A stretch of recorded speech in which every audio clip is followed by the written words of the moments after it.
Hi everybody, my name is Kathy and I'm with the Lowell Parks and Conservation Trust. You're going to have a little history with me today. And we are talking about this particular house, which I call the little old lady. And the property that I'm standing on right now was bought in 1758 by a Mr. Robert Hildreth from a Mr. Tyler Sr. And it was 10 acres, and he paid £6 12 shillings in 1758 for this land. 1760, he built this beautiful home. Didn't look like this because it was a 5-bay house. And the door, as you see right here, the door was over here and the window was over here. So the house was not as large as what you see right now. You might say to me, well, what are the shutters out here for? Well, the shutters would give them privacy, also keep out the hot and the cold, and shade. They provide shade. Now, I'd like you to just for a minute imagine something. Yes, it's the year 2020, but imagine in 1758 what this road would look like. And around 1758, 1760, and so on, roads became more and more important for transportation and trade.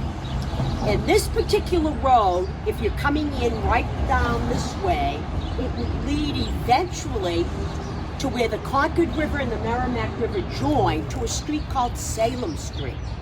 Salem Street took you into the port of Salem, Mass. And I know you know that back in those days, commerce, trading, ships from all over the world were coming in and out of the port of Salem. So this road became very, very busy. It wouldn't shock me to see a carriage, horse and carriages coming in here, people traveling. And in the back of this house is the gorgeous Merrimack River. And very important trade, transportation, food was the Merrimack River. And the Merrimack River flows south from New Hampshire all the way down into Newburyport. And of course the Concord River crosses over into the Merrimack River down below the falls. And I could just picture these barges coming down the river laden with all kinds of goods. Well, you can't go down the falls, the barges and a surfboard. So what you needed to do is the men upstream a little bit would drag these barges out of the water, take them apart, put the goods back on them, and then drag the barges on this road to below the falls, put it back in the water, and continue on their way. So Mr. Hildreth owned this house for just 1 year, 1760 to 1761. Bought by a Mr. Hamlet. He owned it for about 6 or 7 years, and then you see this sign up here that says Spalding House.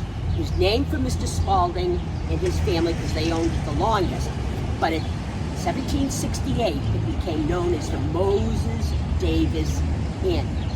And it ran till about 1789.